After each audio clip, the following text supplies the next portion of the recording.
मुख्य लिपिक वर्षाचं बजेट किती इथलं मोरोडे ITI चं? हे कॅमेऱ्यात घ्या सचिन, या कॅमेऱ्यात घ्या. मुख्य लिपिक प्रवीण शेलार, मला सांगा मोरोडे ITI चं वर्षाचं बजेट किती असते? लिपिकाला माहित असलं पाहिजे. बघायला लागेल म्हणजे आता नाही सांगू शकतो. मग तुम्ही लिपिक म्हणून तुम्हाला आकडेवारी काहीच माहित नाही का? माहिती सर, पण आता एवढं अंदाजे सांगा की 150 कोटी असते, 200 कोटी असते. मी म्हणणार ना 197 कोटी रुपये, 88 लाख 950, असं नकोय मला. अंदाजे सांगा की नाही किती सर, मी बजेट. असं याच्यामध्ये सर नाही व्यवस्थित सांगता. पण कामाच्या याच्यामध्ये तुम्ही मुख्य लिपिक आहे की नाही? हो सर. म्हणजे लिपिकाकडे सगळं असतं की नाही, पीक येणे जाणे सगळं त्यालाच माहित असतं. तर मला सांगा अंदाजे, मी असं म्हणत नाही की एवढं एक्झॅक्टली सांगा, दुसरी कामं तुम्हाला असतात लक्षात नसेल राहत, अंदाजे किती? इकडे सांगतील ना, लेखापाल आहेत ना सर त्यासाठी. कुठे लेखापाल? तिथं आहेत ना. चला लेखापाल नाही येत तिथे. हा? मुख्य लिपिक, हा चला सांगा मला तुमचं बजेट किती आहे वर्षाचं? मोरोडेचं बजेट किती ITI चं? मुख्य लिपिक आम्ही तिघ आहोत. हा? आम्ही तिघ मुख्य लिपिक आहोत इथे. एकाने उत्तर दिले चालेल मला. आता तुम्हाला जर माहिती एक्झॅक्ट हवी असेल, एक्झॅक्ट जुजबी चालेल. नाही जुजबी म्हणजे लिपिक, क्लेरिकल ह्या स्टाफला त्याचं बजेट, वार्षिक बजेट एक्झॅक्ट किती असतं, काय असतं ह्याच्याबद्दल नॉलेज असतं. त्यांना त्यांच्या टेबलाचं जे काम आहे, लिपिकाचं काय काय काम असतं? आता प्रत्येकाला त्याच्या टेबलाप्रमाणे जॉब. लिपिकाचं काम काय असतं असं विचार. हो ना, मग प्रत्येकाला त्याच्या टेबलाप्रमाणे जे काम आहे नाही, ते दिलेलं आहे. टेबला- कोणाकडे ऍडमिशनचं काम आहे, टेबलाप्रमाणे काम असते, बरोबर आहे. लिपिकाचं काम काय असतं? लिपिकाचं काम काय असतं? जे लिपिक, त्याला नेमून दिलेलं काम आहे. लिपिक म्हणजे क्लर्क, क्लरिकल काम. क्लरिकल म्हणजे जे असेल ते लिखाण करणे.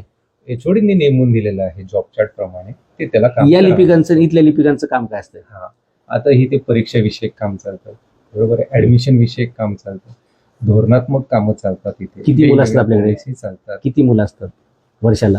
ऍडमिशन किती होतं? गेल्या वर्षी किती झाले? ऍडमिशन साठी हा जो स्टाफ आहे तो आपला GI लोक आहे आणि ऍडमिशनची टीम आहे, हे संपूर्ण त्याच्यावर नियंत्रण ठेवत असतं. आपलं ऑफिस स्टाफचं काय काम आहे सर, मी तुम्हाला तुमच्यासाठी सांगतो.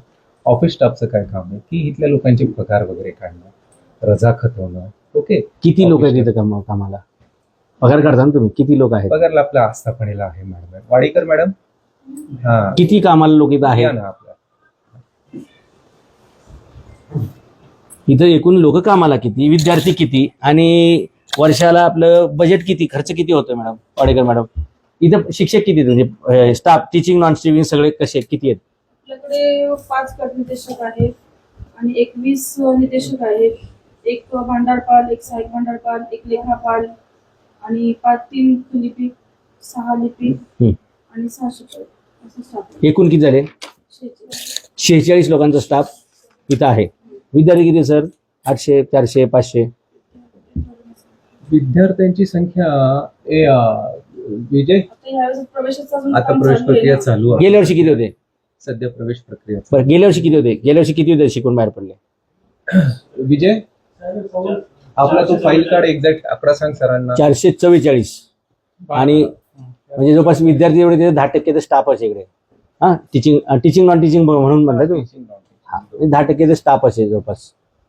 तर सर इथे इमारतीमध्ये अवस्था खूप खराब आहे, मुलांचे वर्ग आहेत वगैरे, खूप डेंजर परिस्थिती बघितली आम्ही. टॉयलेट बाथरूम पासून पिण्याची व्यवस्था नाही वगैरे. तुम्हाला पाणी मिळतं वेळ प्यायला? चांगलं स्वच्छ? आम्ही घरून पाणी आणतो. आम्ही आमचं मी सुद्धा, मला प्राचार्याने जो ग्लास समोर ठेवला, लगेच आमच्या सहकार्याने सांगितले पाणी पिऊ नका, त्यामुळे मी पण गाडीतच जाऊन पिणार आहे. मुलांनी कुठून प्यायचं, मुलांनी कुठून आणायचं, असा मोठा प्रश्न आहे.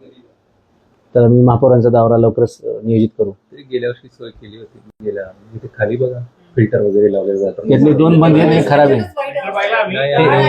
हे जे फिल्टर खाली ना सर, 3 आहेत ना, त्यातले 2 बंद आहेत आणि 3रा खराब आहे. वॉशरूम मध्ये नळ नाहीये, त्यामुळे मी टाकून नळ आणि नाहीये. तिथे वेळोवेळी ते जे फिल्टर आहे ना, क्लिनिंग साठी लोक बोलवतात, ते करतात. पण ते काय क्लिनिंग साठी जे लोकं आहेत, की पगार आपण किती देतो महिन्याला? 46 लोक अंदाज करू. नाही, हे आमचे अकाउंटंटच सांगू शकतील. हे अकाउंटच्या संबंधित बाबी आहेत. अकाउंटंट नाही त्यांच्याकडे करणार. आता ते जुनीपूस आपण चार्ज आहे, ते तिकडे गेले. ते काय आहे, एकाच डिपार्टमेंटच्या माणसाला 2-2, 3-3 चार्ज दिल्यामुळे ना, तुम्ही कधी त्यांना पकडायचा, त्या डिपार्टमेंटला गेले सांगतात ह्या डिपार्टमेंटला गेलं की तिकडे येतं, असं करून ते जागेवर नसतात आणि म्हणून सरकारची कुठलीच काम होत नाहीत. म्हणजे सरकारने SIRचं काम लावलंय. मी कितीतरी अधिकारी घरीच बघितलेत, कितीतरी अधिकारी हॉटेलमध्ये मिटिंग करताना मी बघितल्यात. कितीतरी अधिकारी बाहेर फिरतात मी बघितले. तर त्याच्यामुळे SIRचं जे आहे ना तारखेवर तारीख वाढत चालली. 8 तारीख लास्ट होती, परत ती 17 गेली आहे. परत आणखी किती वर्ष चालेल मलाही सांगता येत नाही. सरकारने काहीतरी वेगळा प्रयोग करायला पाहिजे SIR बरं का. ज्याला गरज आहे त्यालाच फक्त आणा, जो काढणार नाही SIR त्याला भारताबाहेर काढून टाका. पटापट बघा लाईन लावून एका दिवसात सगळे करतात की नाही नाव त्याचे सगळे बेनिफिट्स त्याला लिंक करा. हे सांगितलं पाहिजे सरकारने.